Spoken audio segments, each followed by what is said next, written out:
John here, back again with another review, and today we're going to talk about review the 1985 anti-war drama, Come and See. And this review here was requested by Grand Theft Ruben. Thank you, Ruben, for the request. Longtime follower of the channel, and he wanted me to review this film here. And this is the Criterion Collection, which I ordered this. I got this last year. I have seen the film before, and I wanted to rewatch it again for this review. But now, before I talk about the plot and some other stuff here, I will be honest, I'm not really, that big on the film. And I know that's going to be controversial, and, I'll talk about why and stuff, but I respect the film. I really do. I respect, what the filmmaker was, doing here with the film and showcasing the brutality of war. But let's talk about some stuff here, and then I'll kind of get into, for me, things that I don't like. But let's talk about the plot here.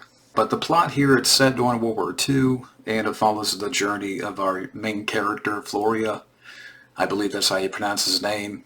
And he's a young boy who's eager to fight against occupying forces.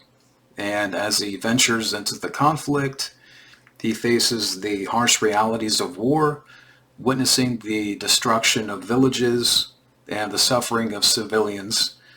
And basically, this experience shatters his innocence and revealing the depths of human suffering and the chaos. And that's pretty much the plot here to the film. If I talk about performances here, I thought the lead actor, I thought he did well, especially conveying like just a very raw and visceral performance here.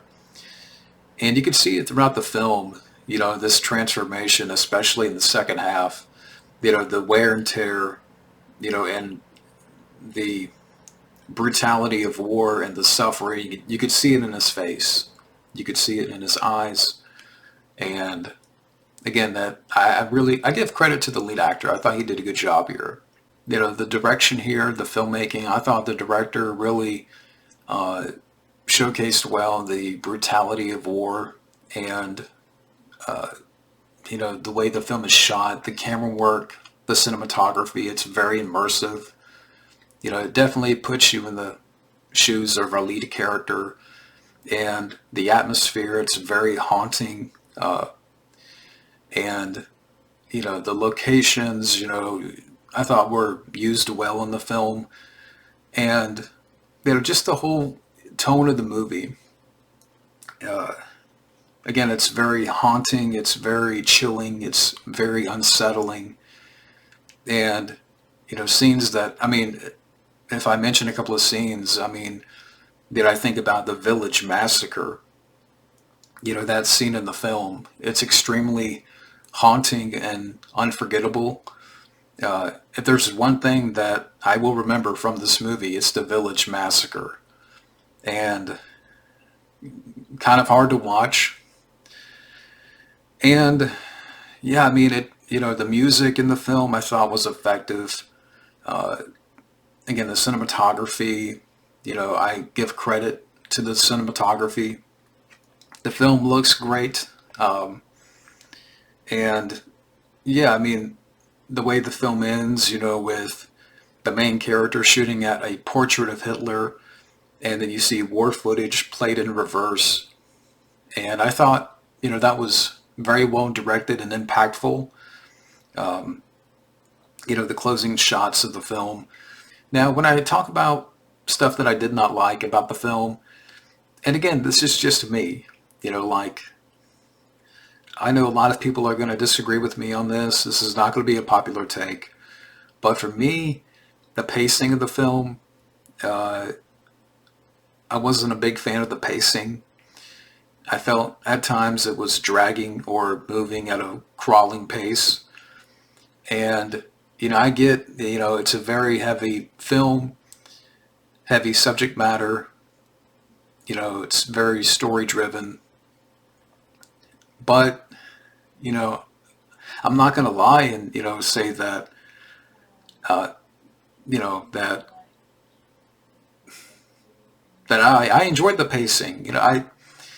But that's just me. I just felt at times I felt disengaged by the pacing. Now I will say, being that this is my second time, watching the film because I have seen it before. Like I still respect the film. I respect what the filmmakers were doing here. Depicting war, and it's a very brutal story. And the acting is not the problem. The lead character did a good job, but at the same time, I'm not gonna, like be dishonest about what I feel. The pacing is just for me the biggest thing about the movie that I'm not a fan of. And also too heard reading about how they were using real bullets and like in the film, and apparently the cow, the scene with the cow, I don't. It may have been a real cow, and I think it got killed. So like that kind of stuff, like I'm not a fan of. But this film, again, I know it has a lot of high marks. It's highly praised. It's considered one of the greatest war films ever made. And I do like war movies, but for me, at the end of the day, it just wasn't for me. Um, but I'm not, I might be the only one. I know I'm going to be in that minority here, and that's fine. That is fine. But with all that being said, let me get to my overall thoughts on Come and See. Come and See is undeniably a very raw and haunting film, especially when it comes to its depiction of war. There's no question about that.